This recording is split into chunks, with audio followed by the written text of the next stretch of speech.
Assalamualaikum warahmatullahi wabarakatuh. Ketemu lagi di channel TV Bangunan, channel tutorial bangunan dan info bangun rumah. Dan di video kali ini saya akan berbagi 7 ilmu penting seputar pekerjaan gunung rumah atau gunungan rumah. Ada juga yang menyebut kewel, ada yang menyebut sopi-sopi, ada yang menyebut kuda-kuda.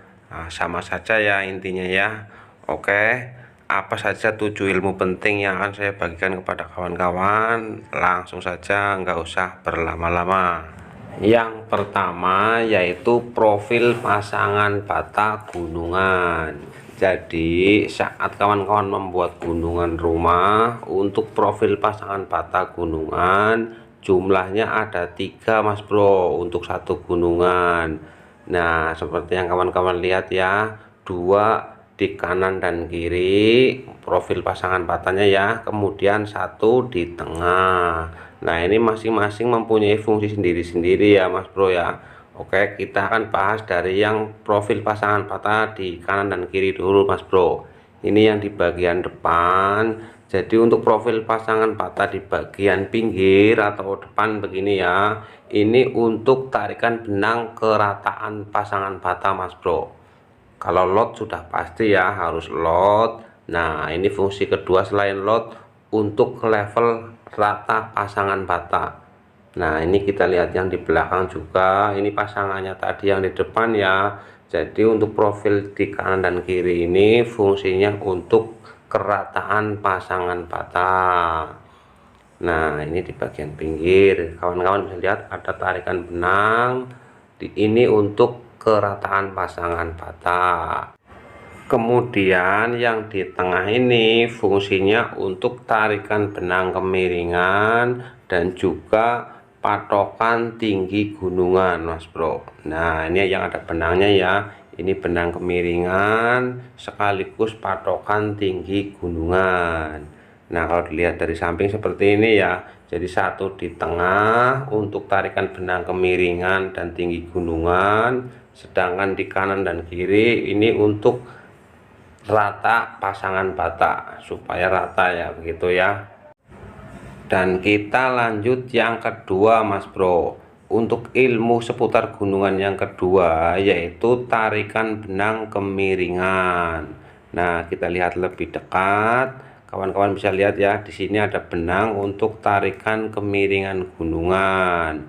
Nah, ini juga tidak bisa asal tarik ya, kita harus ada patokannya. Dan di sini rumah yang sedang saya kerjakan nanti menggunakan atap kayu ya Mas Bro ya. Jadi untuk tarikan benang kemiringan di sini 30 dari cor balok yang di depannya ya. Jika kita colok dari ring balok yang di depannya, oke, kita ukur biar kawan-kawan lihat ya. Saya contohkan. Nah, 30 cm diukur dari sisi dalam cor balok yang ada di depannya ini. 30 cm ketemu benang. Nah, terus pertanyaannya kenapa harus mundur 30 cm ketemu benang untuk tarikan kemiringan? Oke Mas Bro, saya jelaskan ya. Karena rumah ini nantinya menggunakan rangka atap kayu ya Mas Bro ya. Jadi untuk pengecoran ring baloknya tidak sampai full ke pinggir, tapi sampai di sudut dalam seperti ini ya setelah dicor. Jadi untuk pasangan bata tarikan benangnya dimundurkan 30 cm supaya hasil pengecoran pas di sudut seperti ini. Oke, kita lanjut yang ketiga Mas Bro. Yang ketiga yaitu pemasangan besi setek untuk ring balok gunungan. Nah, seperti yang kawan-kawan lihat ya, ini ada besi setek untuk sambungan ring balok gunungan yang saya pasang. Dan saat pemasangan besi setek ini kita harus tahu ya, rumahnya nantinya menggunakan atap baja ringan atau rangka atap kayu, karena ada perbedaan ya saat pemasangan besi. Dan ini contoh pemasangan besi setek untuk rangka atap yang menggunakan baja ringan. Kawan-kawan bisa lihat sendiri ada perbedaan untuk besi setek ring balok gunungan dipasang di bagian pinggir ya, jadi mentok di pinggir. Dan ini jika dilihat dari jauh ya seperti ini ya. Nah ini setelah dipasang begisting juga ngecornya dihabiskan ya Mas Bro ya, sampai ke pinggir, karena nanti di tengah ada kuda-kuda baja ringan. Dan nanti untuk pemasangan reng langsung numpang di atas ring balok gunungan ini ya Mas Bro ya. Nanti ringnya di sini. Jadi kita harus tahu saat mengerjakan rumah membuat gunungan, untuk jenis atapnya nanti pakai baja ringan atau kayu. Dan rumah yang saya kerjakan ini nanti menggunakan rangka atap kayu ya Mas Bro ya, seperti ini ya. Dan untuk atap kayu, untuk pemasangan besi setek kita ukur dari sisi luar ya, sisi luar cor balok 30 cm ketemu besi setek Mas Bro, dan 20 cm untuk besi yang di depannya. Nah jadi 20 cm dan 30 cm kita ukur dari sisi luar. Ini untuk pemasangan besi seteknya ya. Lalu kenapa untuk pemasangan besi setek harus mundur 20 cm dan 30 cm? Karena nanti ring baloknya tidak full ke pinggir ya Mas Bro ya. Nah ini setelah dipasang besi untuk rambatan tikus atau ring balok gunungan, jadi tidak full ke pinggir tapi hanya sampai di sudut dalam. Jadi untuk besi setek yang 4 ini untuk sambungan besi ring balok gunungan, sedangkan yang 2 ini fungsinya untuk mengikat balok kayu atau gordeng. Dan setelah dicor hasilnya seperti ini. Nah ini besi setek yang nantinya untuk mengikat gordeng ya, nanti kita tekuk dan dikunci pakai paku ya Mas Bro ya. Nah yang di atas juga ada besi seteknya lagi ya, karena nanti gordeng nguncinya pakai besi ini kita tekuk ya, kemudian kita kunci pakai paku. Nah di atas ada besi setek untuk mengunci gordeng seperti ini ya, nanti gordengnya terkunci oleh besi setek. Terus yang keempat, bagaimana cara menentukan tinggi gunung-gunung rumah? Oke, langsung saja ya, ini caranya. Jadi untuk menentukan tinggi gunungan, kalau pakai rumusnya saya itu mudah sekali ya, nggak perlu pakai sin konstan dan lain-lain. Cukup dikalikan 34 cm untuk rumah yang di bawah 10 meter, misalkan rumah 8 meter atau 6 meter, 7 meter, 9 meter kayak gitu, dikali 34 cm per meternya. Ini untuk menentukan tinggi gunungannya, seperti yang sedang saya kerjakan ini 6 meter kali 34 ketemunya segini. Terus untuk panjang rumah yang di atas 10 meter ya, rumah panjang ini dikali 30 cm saja sudah cukup.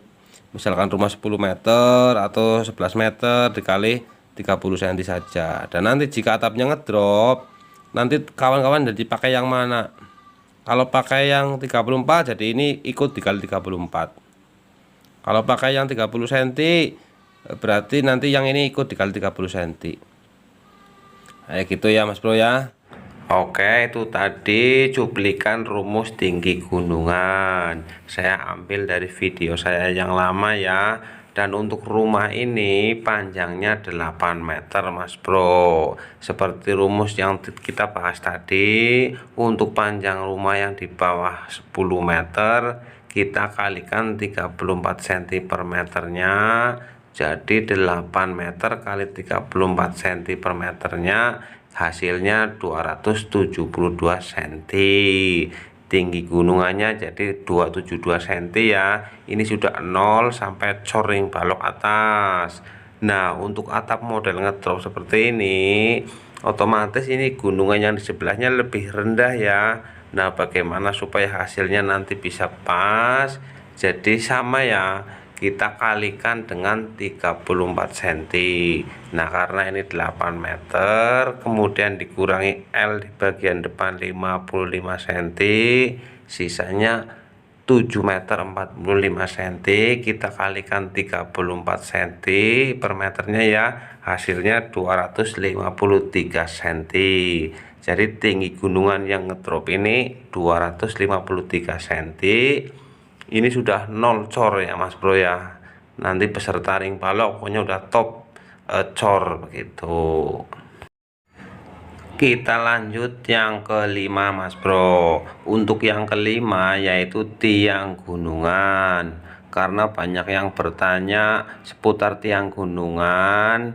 Kurang lebih pertanyaannya, Bang, boleh nggak untuk tiang gunungan tidak sejajar dengan tiang badan rumah? Jawabannya boleh, Mas Bro. Karena apa?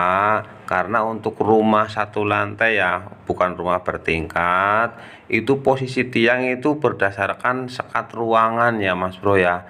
Jadi sekat-sekat kamar atau ruangan, pembagian ruangan, nah itu posisi tiangnya mengikuti pembagian sekat ruangan. Jadi sangat susah ya untuk rumah yang panjang itu supaya sejajar dengan tiang gunungan. Seperti contoh rumah ini ya, ini rumah 8 meter, kemudian untuk bentuk ruangannya seperti yang kawan-kawan lihat ya, tidak sejajar dengan tiang gunungan. Sedangkan untuk tiang gunungan itu diambil asnya, Mas Bro, as atau titik tengahnya.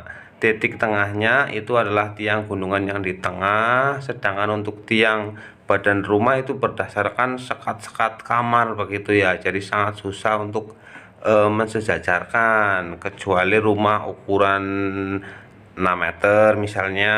Nah itu kan otomatis tiang gunungan pas di titik tengahnya 3 meter ya, dan untuk ruangan di bawahnya juga per 3 meter pembagiannya. Nah itu bisa lurus seperti ini contohnya. Tapi untuk rumah yang tanggung, misalnya contoh ini di video ya, 8 meter, kemudian pembagian ruangan di bawahnya itu 3 meter, 2 meter setengah atau 2 meter. Nah jadi tidak bisa sejajar dengan tiang gunungan yang posisinya dibagi as yaitu 4 meter. Oke ya, jelas ya. Terus yang keenam, ini untuk atap rumah yang model ngedrop ya. Jadi berapa panjang ideal untuk dinding yang maju ke depan ini untuk atap model ngedrop? Oke, jawabannya yaitu bebas, Mas Bro. Tapi ada minimalnya. Minimalnya yaitu 55 cm. Dan saya contohkan ya, di sini saya ukur langsung dinding maju 55 cm ya, kawan-kawan bisa lihat. Dan untuk hasil atap ngedropnya ini sudah mepet ya, Mas Bro ya. Jadi antara risplang dengan genteng yang di bawahnya ini sudah ngepres. Jadi kalau di bawah 55 cm nanti risplangnya nggak muat, Mas Bro. Terus yang ketujuh, nah ini yang ketujuh terakhir ya. Ada yang pernah bertanya, Bang, kenapa saat membuat gunungan rumah untuk gunungan yang di tengah tidak full atau hanya separuh saja? Itu alasannya apa? Supaya apa? Oke, memang benar ya, untuk di bagian tengah gunungannya tidak full. Contohnya ini ya, ini juga separuh. Untuk yang full hanya di bagian pinggir-pinggir saja. Kemudian ini juga separuh untuk yang di tengah ya. Dan jawabannya yaitu untuk akses orang lewat, Mas Bro. Jadi memang ini di tengah sengaja dibuat tidak full untuk orang lewat. Nanti misalnya ini ada penambahan instalasi listrik yang harus kita naik. Nah untuk berpindah ke ruangan sebelah kita bisa lewat lubang ini. Kemudian misalkan ada genteng bocor, sedangkan lubang manhole pelapornya cuma satu ya. Nah kita untuk pindah ke ruangan sebelah nanti bisa lewat sini. Seperti contoh ini ya, ini walaupun kecil juga tetap dikasih lubang ini. Nah ini juga untuk orang lewat nantinya, Mas Bro, kayak gitu. Jadi untuk yang di tengah tidak full untuk akses kita lewat pekerjaan yang di atap seperti listrik, genteng bocor atau yang lainnya begitu. Oke ya, cukup ya, sudah saya jelaskan secara lengkap. Semoga saja bermanfaat ya buat kawan-kawan semua. Terima kasih buat yang sudah nonton video saya. Sampai ketemu video selanjutnya. Assalamualaikum warahmatullahi wabarakatuh.